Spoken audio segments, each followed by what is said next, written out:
I once turned the entire campus into a backdrop for the love letters I wrote to Olivia. But after my life restarted, I would rather pour the homemade soup meant for her into a stray dog's filthy bowl. She has no idea that as I feed that dog, I am mentally burying a 9-year marriage and a child who was loathed by his own mother.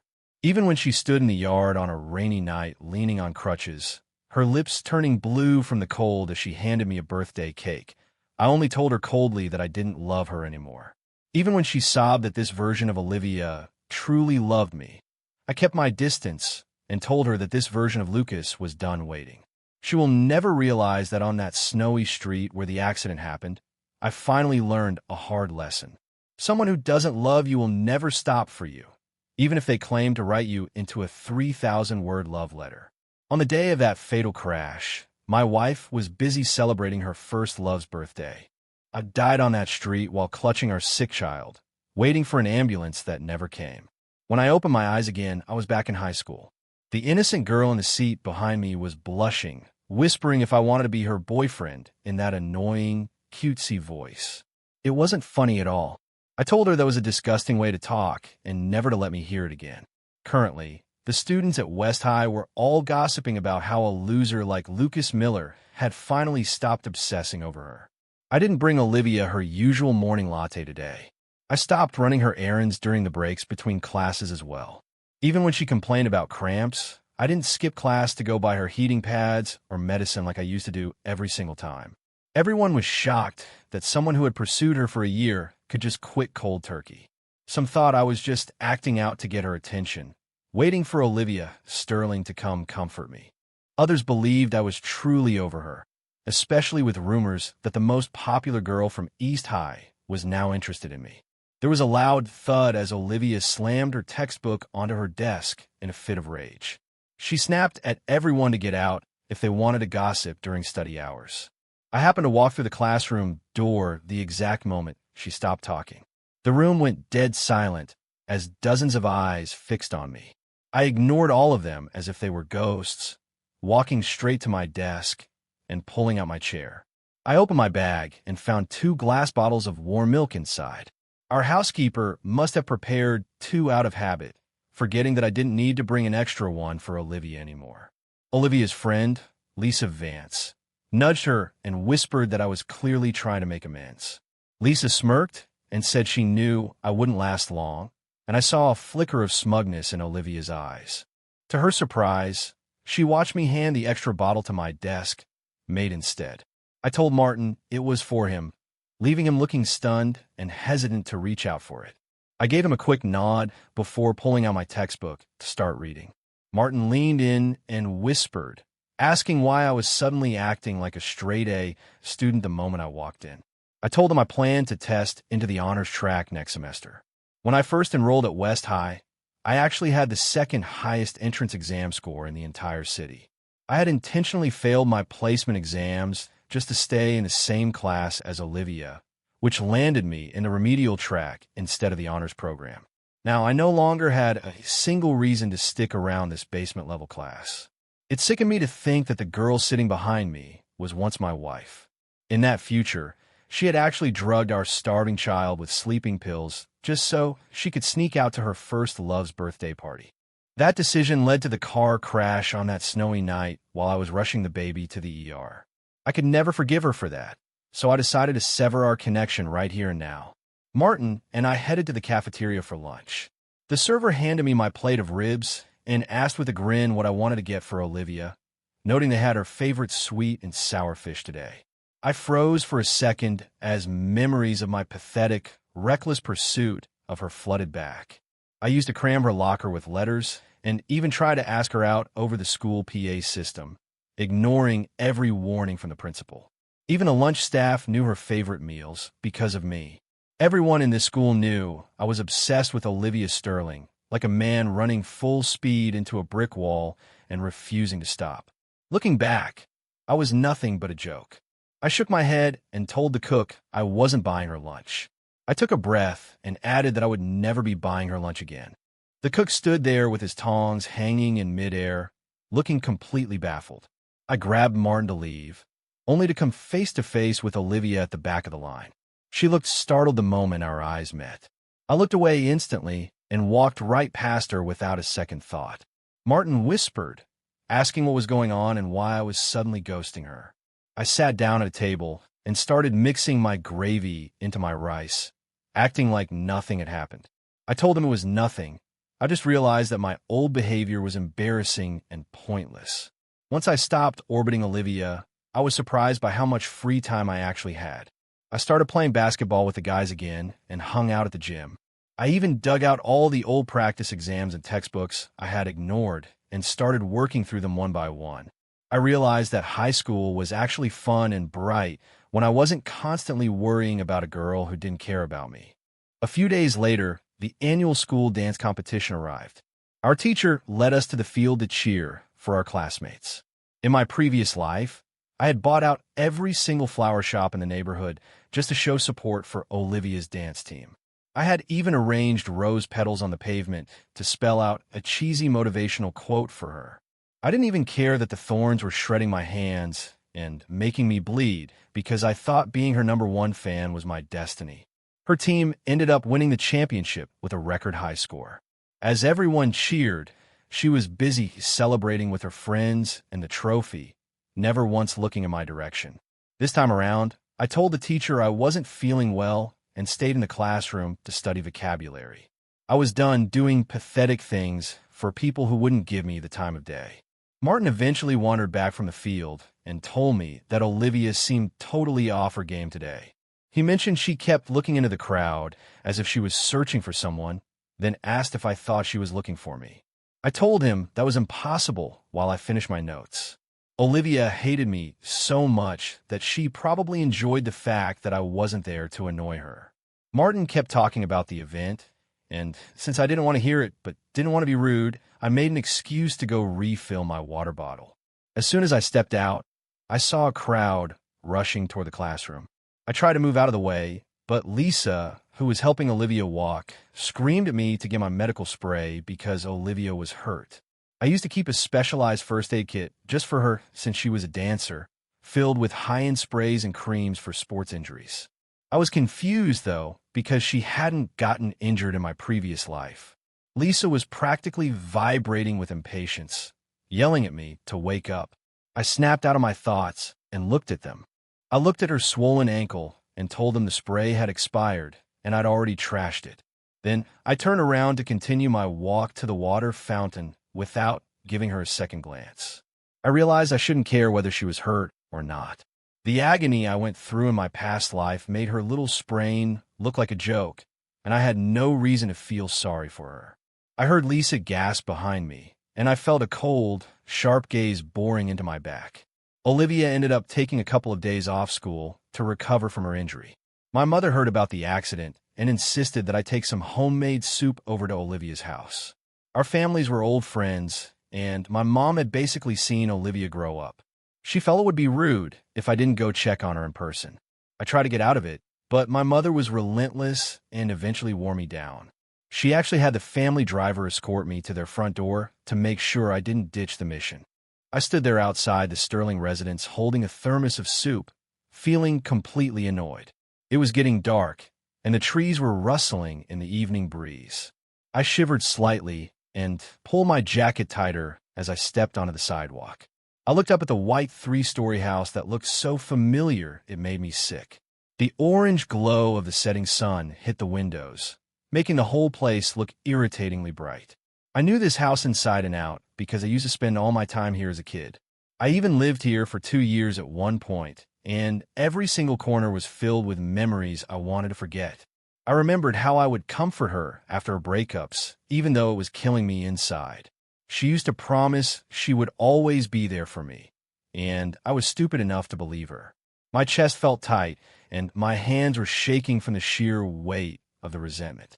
It took a moment to compose myself before I opened the thermos, letting the scent of the soup fill the air. I set the thermos down and poured the entire thing into a stray dog's bowl nearby. A girl like her didn't deserve something my mother had worked so hard on. The dog finished it in seconds. I was about to walk away when I heard my name being called. That voice was so familiar, but I didn't even want to look up. Olivia was hobbling toward me on her crutches, looking like she was about to trip at any second. She had sweat on her forehead and sounded completely annoyed as she asked me what my problem was. I forced down the anger rising in my throat as I looked at her. She was beautiful, and I used to worship the ground she walked on, but now I just gave her a cold, empty smile and told her I had no idea what she was talking about. I tried to walk past her, but she moved to block my path. She was pale and breathing hard, and I could tell that walking those few steps had put her in a lot of pain. She demanded to know why I was avoiding her, her eyes searching my face for an answer she couldn't find. She pointed at the empty thermos and asked why I had given her soup to a dog. She complained that I used to break into her house even when I wasn't invited, but now I wouldn't even step inside. She started whining about how I hadn't checked on her once since she got hurt. I interrupted her and asked if this wasn't exactly what she wanted since she always called me annoying. She looked surprised for a second, then nodded and said she did indeed prefer it when I wasn't clinging to her. She stared at me and gave a mocking little laugh, telling me I should stop playing games to get her attention. She warned me that she hated it when I acted distant just to make her notice me. I wasn't surprised she thought I was playing a game. In my past life, I had done plenty of embarrassing, desperate things just to get a reaction out of her. Even after I finally married her, I could never make her love me, and I ended up dying alone in the cold. I was done wasting my time and my heart on a woman like her. I told her she was overthinking it because I had no interest in playing games anymore. I gave her a hollow smile and explained that I only brought the soup because my mother forced me to, so she should just lie and say she ate it so I wouldn't get in trouble. Olivia looked at me with total disbelief and asked if I was comparing her to a dog. I just shrugged and told her that was her interpretation, not mine. I didn't wait for her to respond before walking away. Seeing her in class every day was already enough of a nightmare, and I wanted to be as far away from her as possible. I hadn't gone far when I heard a loud crash behind me. She had thrown the thermos, and it was clattering across the pavement. She screamed that she didn't want my pathetic soup anyway. After the soup incident, Olivia and I didn't speak for a long time. I made a conscious effort to stay out of her business and stop trying to buy her affection or do her favors. I focused entirely on my studies with one goal in mind, which was to get back into the honors track. Once I moved classes, I wouldn't have to look at her face every single day. After graduation, I had no intention of staying in the same city as her and watching her toxic relationship with her first love. I planned to move as far away as possible and never cross paths with her for the rest of my life. The coursework was still a bit challenging, so I asked my mom to find me a tutor. Out of all the candidates, I chose Jenny Thompson. She was in my grade and was the top-ranked student at West High, someone everyone considered a total genius.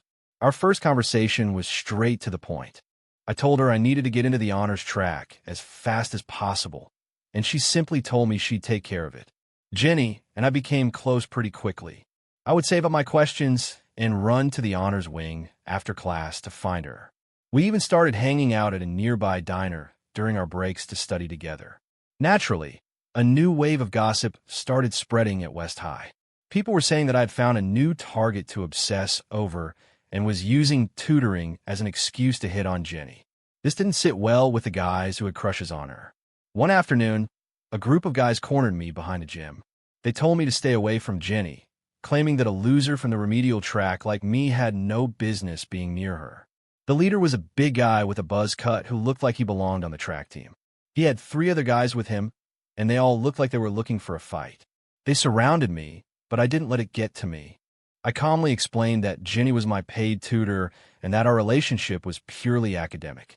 The leader sneered and said tutoring was just a pathetic excuse. He brought up how I used to stalk Olivia and accused me of using Jenny as a rebound or a shield now that Olivia had dumped me. He said he was embarrassed for me and called me disgusting.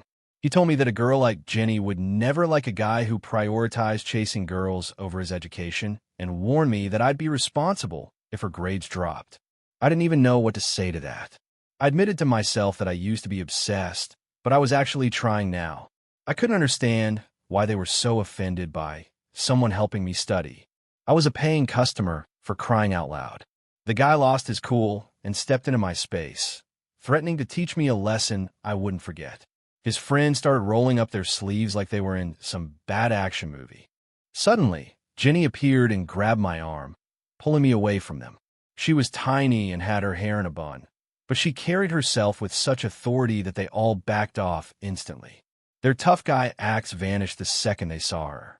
They actually tried to look innocent, which was hilarious. They immediately started telling her that I was a player and that she shouldn't let me trick her. They claimed they were just looking out for her and didn't want a remedial loser, like me ruining her future. They tried to convince her that I just wanted to get in her pants while they were her true friends. It was pathetic seeing them insult me while trying to flirt with her. Jenny shut them down instantly, declaring loudly that I was her employer. She stood her ground and told them that I was her source of income. She made it clear that if anyone messed with me, they were messing with her paycheck. She dragged me away before they could even process what she'd said. Once we were safe outside the gates, she started checking my arms and pulling up my sleeves to see if I was hurt. I told her I was fine, and she looked visibly relieved. She promised to handle those guys and then asked if I was going to fire her because of the drama. She joked that nobody could teach me as well as she could. When I didn't answer right away, she got nervous and offered to do my class chores and get my water until graduation, claiming she was my new bodyguard. She looked up at me with those bright eyes, looking incredibly sweet. I couldn't help but laugh because she was so small compared to me. It was adorable that she thought she could protect a guy who was nearly 6 feet tall. I nodded and agreed to keep her as my tutor, mostly because she was actually great at it and I didn't want the hassle of finding someone else. She seemed relieved and said she'd just start coming to my classroom from now on regardless of what people said. True to her word, she showed up at the remedial classroom the very next day. The honors students usually avoided our hallway like the plague, so her showing up caused a total stir. The whole room started buzzing the second she walked in. Jenny didn't seem to care about the staring. She walked over, took my pen, and solved the math problem I was struggling with in about 5 seconds. I told her she was a genius, and she just smiled. Behind us, Lisa whispered to Olivia that Jenny was the girl I had been spending all my time with lately. Olivia just scoffed and went back to her makeup. A few seconds later, she suddenly sat up and kicked the back of my chair hard enough to make it rattle. She snapped at me for being too loud and ruining her rest. I just frowned because I hadn't said a single word while I was studying. The whole room was a circus of noise, so her picking on me was clearly personal. I ignored her and went back to my discussion with Jenny. Suddenly, a pen flew over my shoulder and slammed on my notebook, leaving a huge ink streak across the page. I was pissed because I had just finished a really difficult calculation on that exact spot. Olivia leaned back and crossed her arms, acting like she owned the place. She said that honors students weren't welcome in our wing and accused me of trying to start trouble by bringing Jenny here. I took a breath and told her to go take her meds and stop being a psycho. She looked like she wanted to explode, her eyes going wide with shock. Lisa and Martin both looked like they were holding their breath. I just glared at Olivia and told Jenny we should go to the roof to get away from the crazy person. I grabbed Jenny's hand and led her out of the room. The entire class went silent, watching us leave as if we were in a movie. I heard Lisa whisper something about us actually being a couple. Olivia looked like she was having a breakdown, but she didn't say another word. Olivia's little tantrum had wasted most of the break.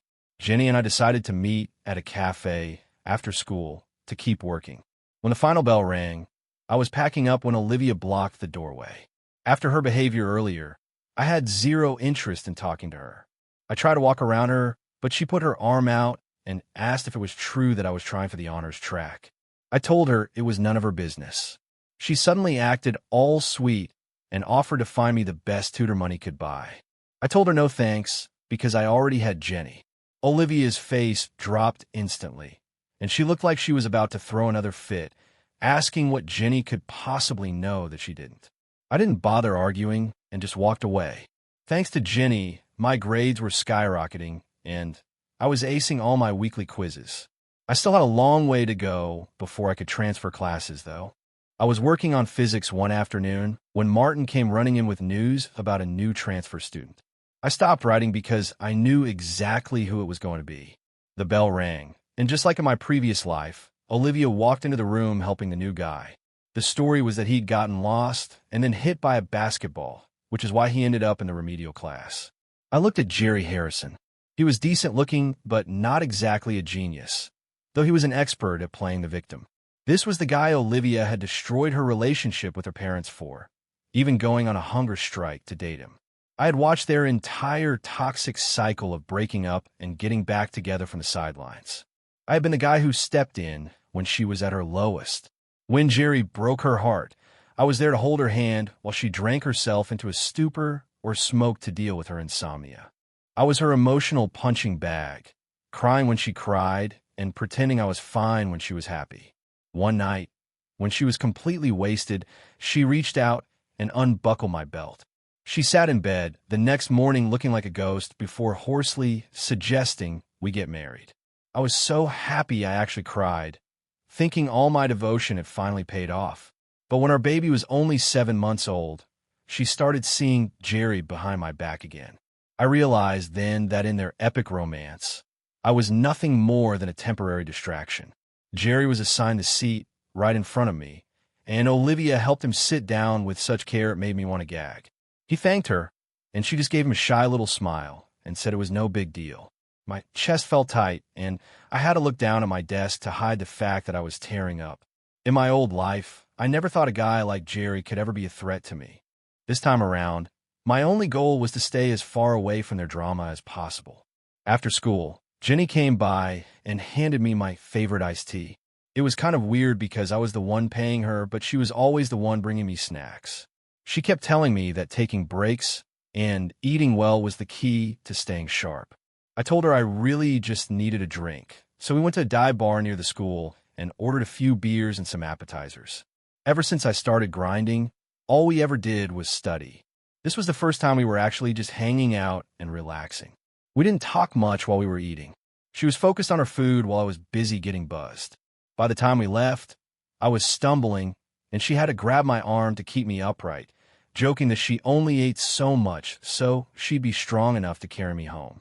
She didn't make a big deal out of it, just pulled my arm over her shoulder and held me by the waist. She was so small and warm, yet she managed to support my entire weight as we walked. The whole situation was hilarious, but it also made my heart ache. She told me I should try to be happy, but she didn't push me to talk about whatever was bothering me. After a while, she repeated that she just wanted me to be okay. I let her lead me home, my eyes stinging. I couldn't tell her about the horrors of my past life because nobody would ever believe me. It felt weird to hate people who hadn't even done anything wrong yet in this timeline, but the resentment was still there. Jenny basically dragged me all the way to my house while I stayed lost in my own head. When we were a block away from my place, I told her that I was going to be selfish from now on. I promised myself that I would never let anyone make me cry again. Jenny just smiled and told me to be as selfish as I wanted, promising to look after me. She joked that being a genius meant she had nothing but free time anyway. I felt a warm glow in my chest and just gave her a small smile. As midterms got closer, I pushed myself harder than ever because I needed to get into that honors class. During a study session, Jerry threw a crumpled note on my desk and asked me to pass it to Olivia. I was trying to focus on my notes and found the interruption incredibly annoying. In my past life, I would have been furious if any guy tried to talk to her. I probably would have intercepted the note and found the chocolate and the cute drawing he'd hidden inside. Back then, I would have caused a scene to mark my territory, only for Jerry to hold her hand in front of me while she looked at me with pure disgust. I didn't care this time, so I just pushed the note back to him and told him to stop bothering people who actually wanted to pass their exams.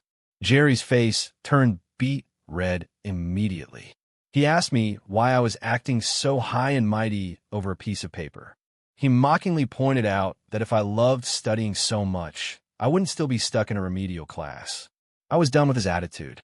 I told him I was only in this class by choice and then dumped all my books onto his desk. I told him that since he loved passing notes so much, he could have my seat so he'd be closer to her. He got defensive and claimed he wasn't trying to steal my girl and that he just wanted to thank her. I knew he was just trying to get under my skin because of my history with Olivia. He clearly didn't realize that I didn't give a damn about her anymore. I told him he could pursue whoever he wanted because it had nothing to do with me. Then I literally lifted him out of his chair and took his seat, telling him I was doing him a favor. I was tired of being caught in their orbit and wanted some peace. Honestly, I hoped they would just date and leave everyone else alone. Olivia looked up from her mirror and asked me what I was doing. We hadn't spoken since I turned down her offer of a tutor, so her tone was pretty sharp. I just smiled and told her I was playing matchmaker for them. Her expression soured instantly. Jerry took the opportunity to apologize for the scene and offered her a piece of chocolate, mentioning he noticed she skipped breakfast. Olivia was still mad and just slapped the note away, telling him she hated sweets. Jerry looked like he was about to lose it, but he kept his mouth shut. I ignored their drama and went back to my books. When the bell rang, I grabbed my water bottle, but Jerry snatched it out of my hand before I could move. He put on this fake innocent face and apologized for earlier, offering to get me water as a peace offering. I told him it wasn't necessary.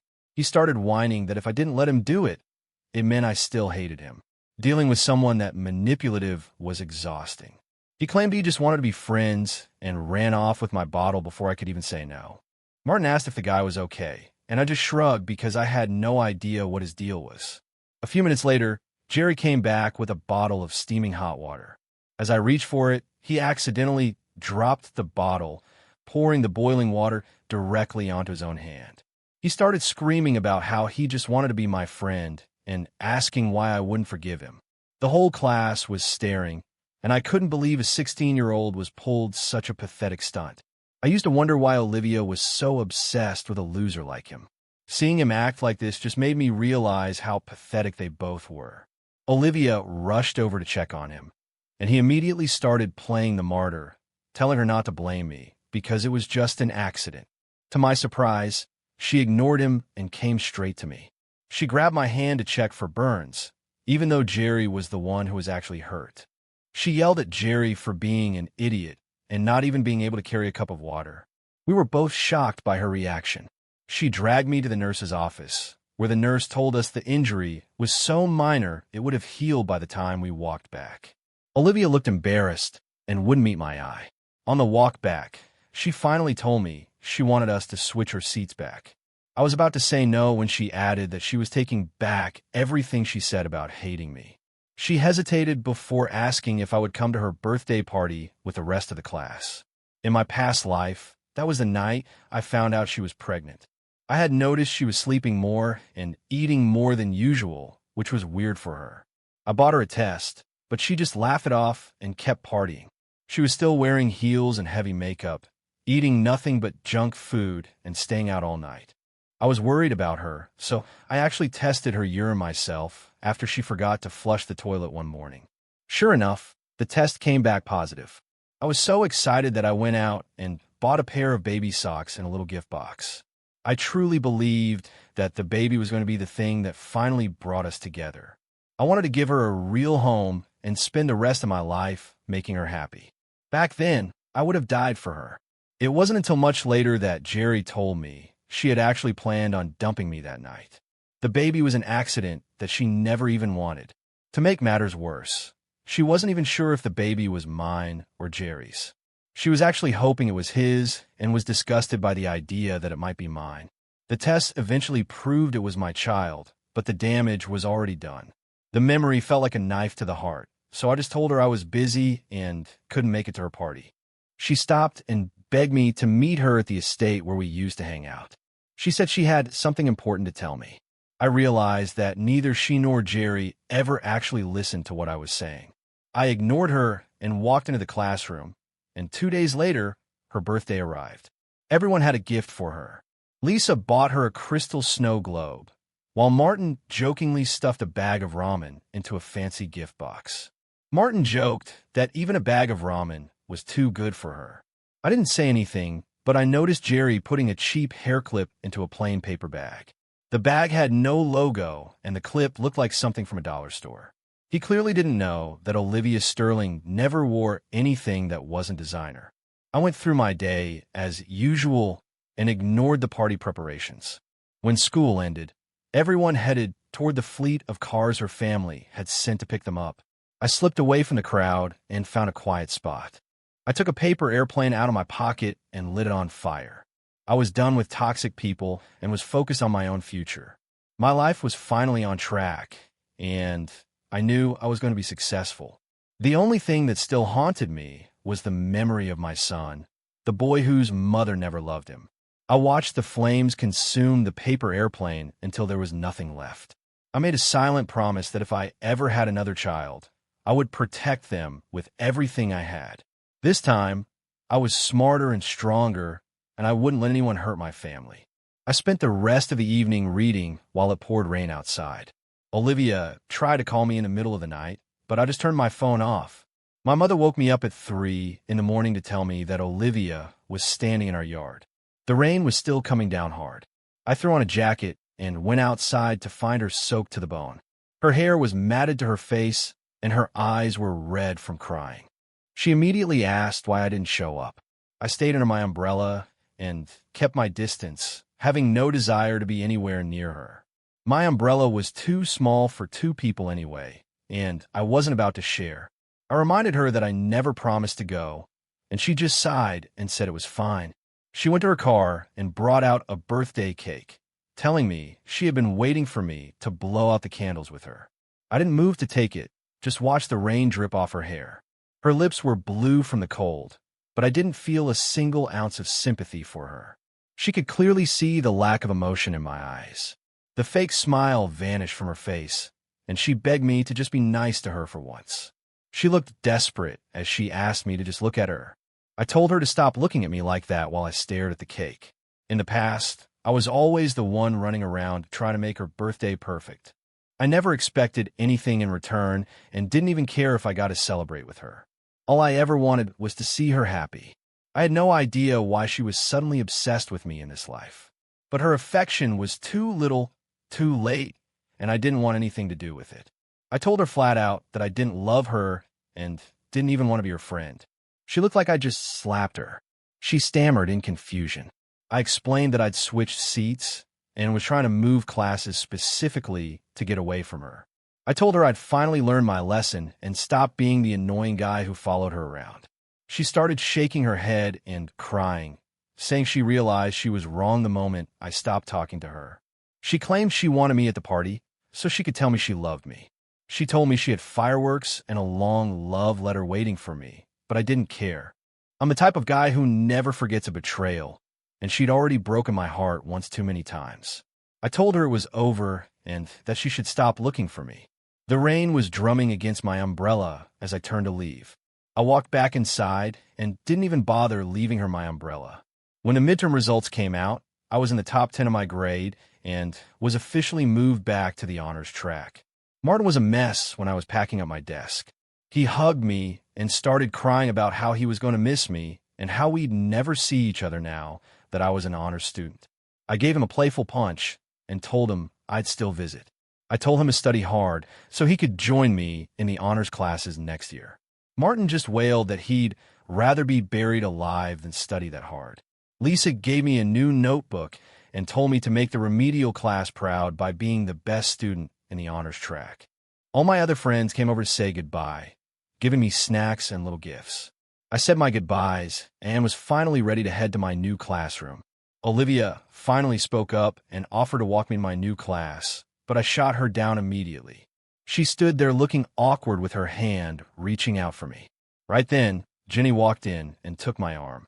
She led me out of the room while Olivia watched us with pure jealousy in her eyes. She walked me to my new desk right next to hers and told me she was glad to have me back in the honors track. She had a huge smile on her face as she helped me settle in. I sat down and shook her hand, formally reintroducing myself as Lucas Miller, honor student. We both laughed at the formality of it. 2 years went by in a flash. Olivia kept trying to win me back by bringing me lunch and umbrellas when it rained, but I never gave in. She was as obsessed with me as I had once been with her, but I didn't care. I stayed focused on my own life and ignored her completely. The best thing I could do for her was to stop hating her and just move on. I spent all my energy on my own future and my own happiness. I just wanted to live a life where she didn't exist. I was determined not to repeat the mistakes of my past life. After our final exams, the remedial class had one last party. Olivia got drunk and came over to me with tears in her eyes.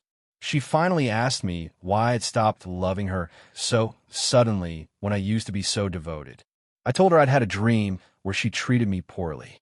I described some of the things she'd done in my past life, and I was surprised by how little it hurt to talk about it now. The memories felt like they belonged to someone else. She listened to everything I said and looked incredibly sad by the time I was finished. I thought she would just laugh it off, but she told me that while that version of her might not have loved me, this version truly did. I took a sip of my drink and told her that this version of Lucas wasn't waiting for her. When our scores came back, I applied to a university in Boston. I chose a city I loved and a major I was actually interested in. I was never going to lose myself in another person again. The airport was packed on the day I was supposed to leave. Olivia showed up to say goodbye, looking absolutely heartbroken. She tried to give me a hug and asked if she'd ever see me again. Her grades hadn't been good enough to get into a top school, so she was staying behind to retake her classes. I knew this was probably the last time I'd ever see her. I stepped back to avoid her hug because I wanted to end our relationship for good. She looked disappointed, but promised to come find me in a year. I told her not to bother because I wasn't going to be waiting for her. My flight was called, and I walked toward the gate without even saying goodbye. I could hear her crying behind me, shouting that she was going to come find me anyway. I sat down on my seat and put on my headphones. A few minutes later, I smelled a faint, sweet scent that seemed very familiar. I looked up and saw Jenny Thompson sitting right next to me. She smiled and told me that for the next 4 years, it was finally my turn to take care of her. You should turn around and walk toward the one who is sincere, remarkable, and has eyes only for you. Just as Lucas encountered Jenny on that flight, there's always a lingering scent of lychee sweetness ahead, waiting for the better version of yourself, the one who has finally learned the art of never looking back.